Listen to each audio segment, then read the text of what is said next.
디모데후서 3장 1절에서 5절입니다. 너는 이것을 알라.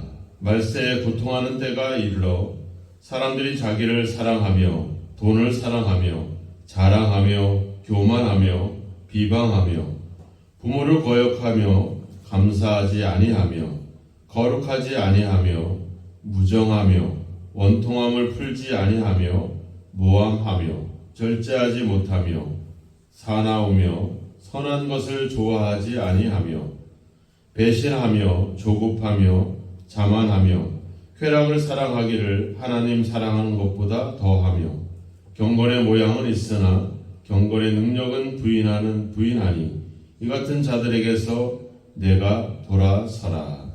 아멘.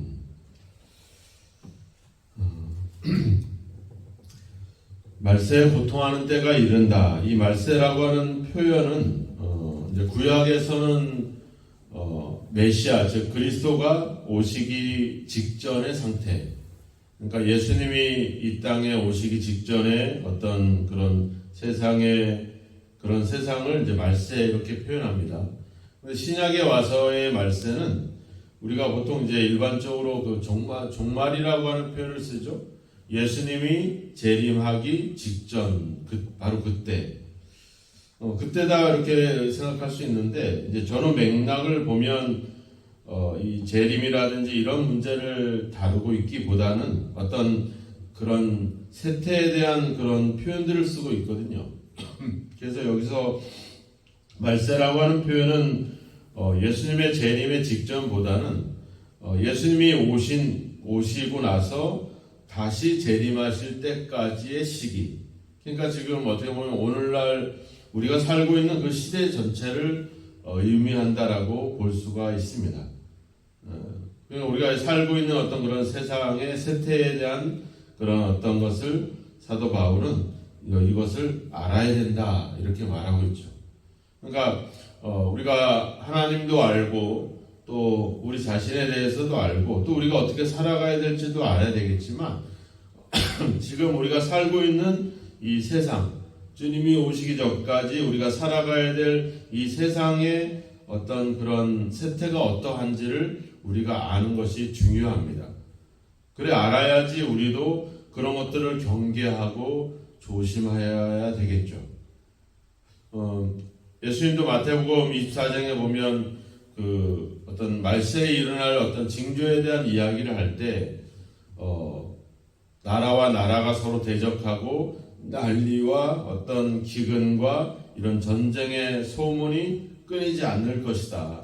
그리고 서로를 미워하고 또 예수를 믿는 자들이 그런 핍박이나 이런 어려움들을 당하게 될 것이다. 하면서 비유로 얘기하기를 그 노아의 홍수 때를 비유로 이야기를 하죠. 노아의 방주에 그 홍수의 심판이 있기 직전까지 사람들은 먹고 마시고 시집가고 장가들었다. 이렇게 표현하고 있어요.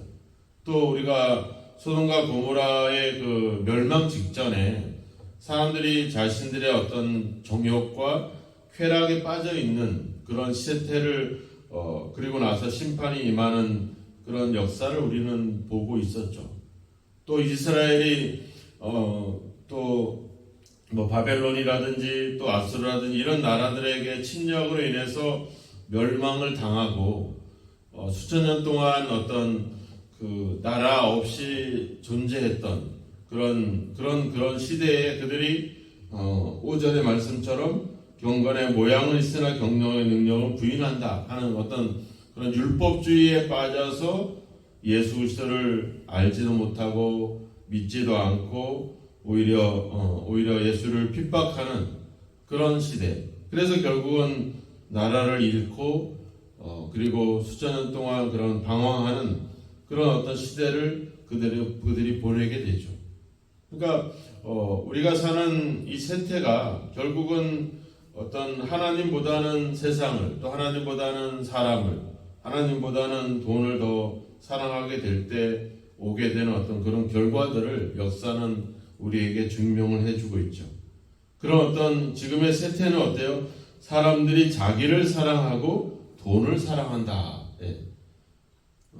또 뒤에 보면은 쾌락을 사랑하기를 하나님 사랑하는 것보다 더한다. 그래서 자기 자신을 사랑하고 돈을 사랑하고 쾌락을 사랑한다. 이런 표현들을 쓰고 있죠. 우리가 앞서 디모데전서 5장에도 가보면 돈을 사랑함이 일만하게 뿌리가 되었다.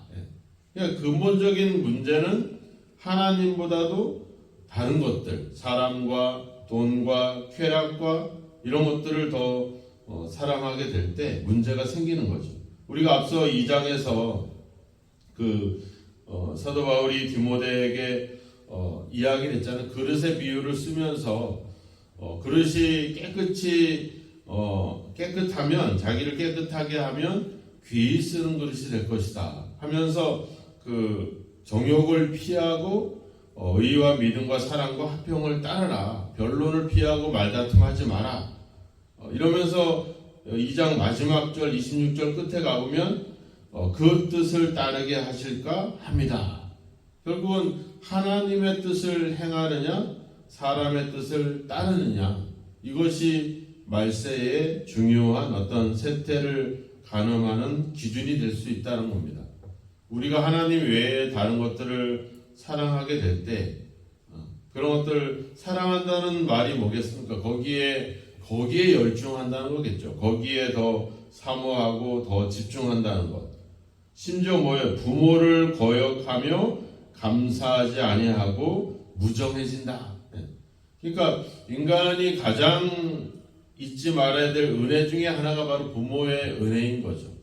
그 부모님에 대한 어떤 감사, 무정하다는 말은 그런 어떤 가장 본능적인 것조차도 없어지는, 사라지는 그런 시대, 가장 감사하고 가장 그 은혜를 잊어버리지 말아야 될 것조차도 잃어버리는 그런 시대. 그래서 모함하고 절제하지 못하고 사나우고 선한 것을 좋아하지 아니하고 배신하고, 이 은혜를 저버리고 결국은 다른 것으로 돌아가는, 우리가 부모님의 은혜, 또 하나님의 은혜, 또 다른 사람들에 대한 은혜, 이런 것들을 기억하면 우리의 삶이 더 선하게 또 바르게 성실하게 가게 되겠죠. 근데 은혜를 잊어버리는 순간 우리는 자기가 잘났다라고 생각하게 되고, 그것은 다른 사람들을 무시하는 것으로 가게 되고, 그리고 자기를 더 주장하고 자기를 더 내세우게 되고, 거기에 말다툼이 일어나고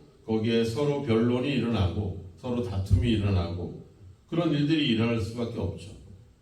그래서 결국 5절의 말씀이 계속 결론이라 볼 수 있습니다. 경건의 모양은 있으나 경건의 능력은 부인하는 자다. 지금 이 에베소 교회 성도들을 위협하는, 이제 말세에 고통하는 때가 있는데 이 고통한다는 말은 위협한다는 말입니다. 그러니까 이 말이 언제 쓰이냐면 예수님이 갈릴리 호수를 밤중에 지나서 거라사인 지방에 갔을 때 무덤에서 막 쇠사슬에 매인 귀신 들린 사람을 만나잖아요. 그 귀신 들린 사람이 막 지나가는 사람들을 막 위협하고 겁을 주죠.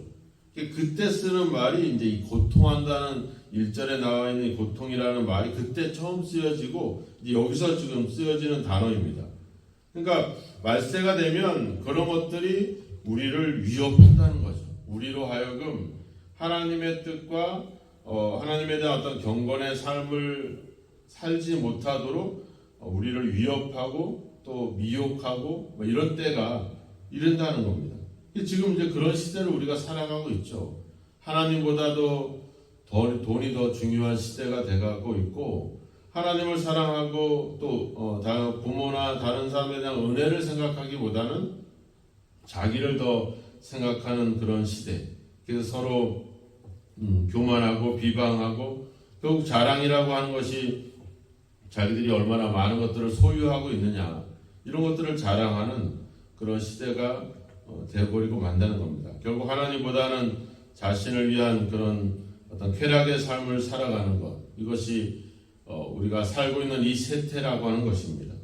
이 세태를 우리가 지켜보면서 그런 세태 속에서 우리가 그들에게 물들지 않고 거기서 구별된 삶을 살아갈 수 있는 것, 그것이 바로 진정한 경건이고 우리는 그것을 추구해야 된다. 지금 사도 바울은 그 이야기를 하고 있는 겁니다.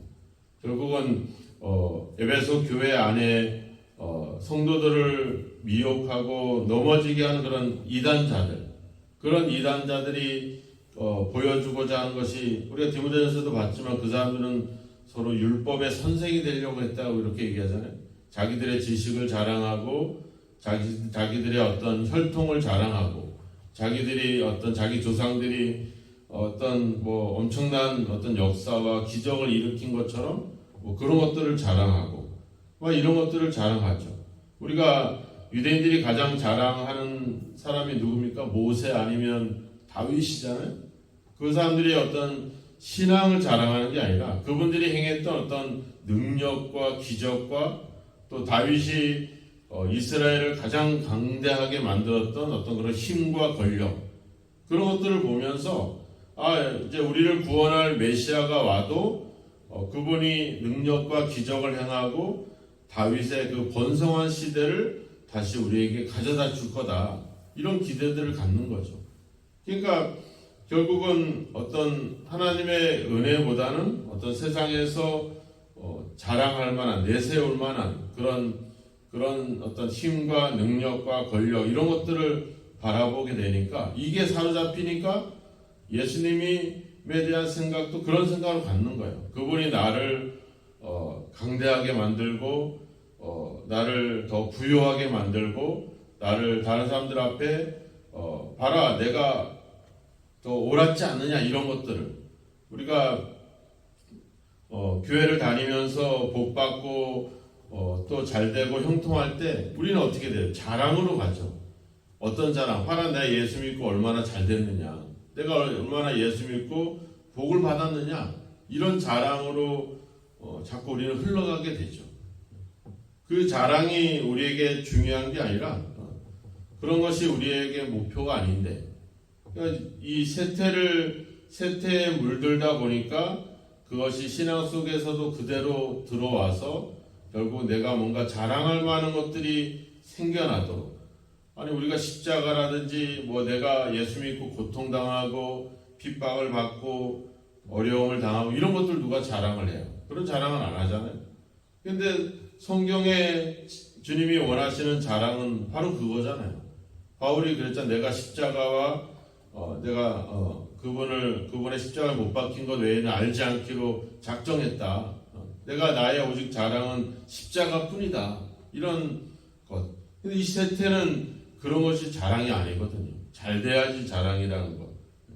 그래서 이런 세태를 우리가 분별하지 못하면 그 세태가 우리 속에 들어와서 우리도 변질이 되는 거죠. 교회도 그렇잖아요. 교회가 커지고 비대해지고 막 부흥해지고 성장해 가고, 그래서 하나님의 은혜와 하나님의 역사를 자랑하게 되는 것이 아니라 우리가 얼마나 잘되고 우리가 얼마나 커지고 이런 것들을 자랑하게 되는 그런 세태로 가면 결국 우리의 신앙은 어떤 경건의 모양만 가지고 있지 경건의 진정한 능력을 갖지 못하는 그런 외식에 빠질 수밖에 없다는 겁니다. 우리가 우리 자신과 우리 신앙도 잘 알아야 되겠지만 이 세태를 잘 알아서 이런 세태가 우리 교회 안에 또 우리 신앙 안에 들어와서 우리를 그렇게 유혹하지 않도록 우리는 경계를 해야 될 줄로 믿습니다.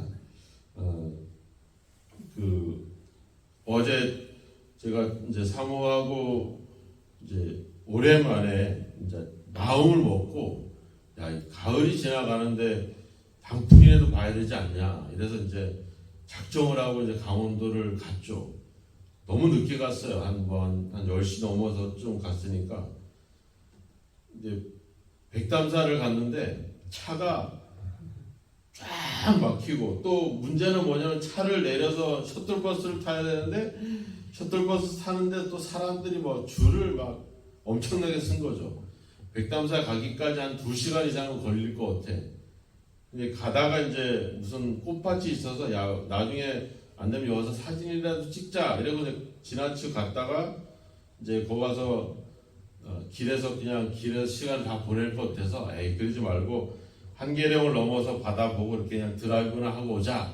그래서 이제 다시 돌아오는 차에 이제 그 꽃밭이 눈에 들어왔죠. 그런데 저거 사진이라도 찍자. 갔더니 이제 축제가 바로 전날 어제 주일날 끝난 거예요.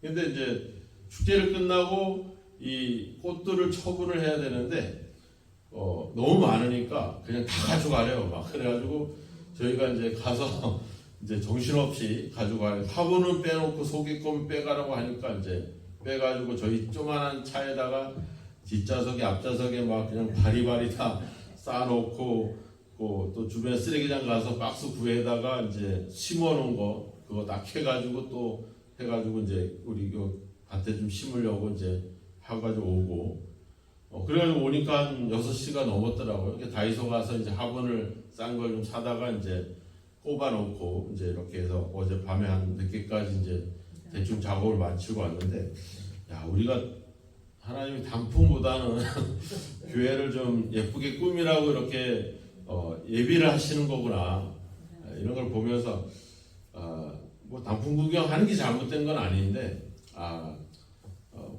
우리의 어떤 사명이 그런가 보다 이제 그렇게 하면서 그냥 이제 돌아와서 오히려 기쁘게 이제 밤에 막 이렇게 이제 꽃을 정리하고 이제 이랬었는데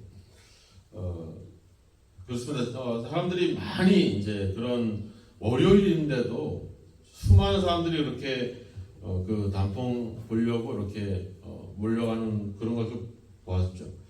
뭐 그게 나쁜 거는 아니지만 세태가 그렇구나. 세태가 이제는 그런 것들을 뭐 예전에는 열심히 어른 세대는 일하고 막 이런 시대였잖아요. 근데 그렇지만 이제는 점점 자기의 어떤 시간과 여유와 이런 것들을 즐기는 시대가 됐구나.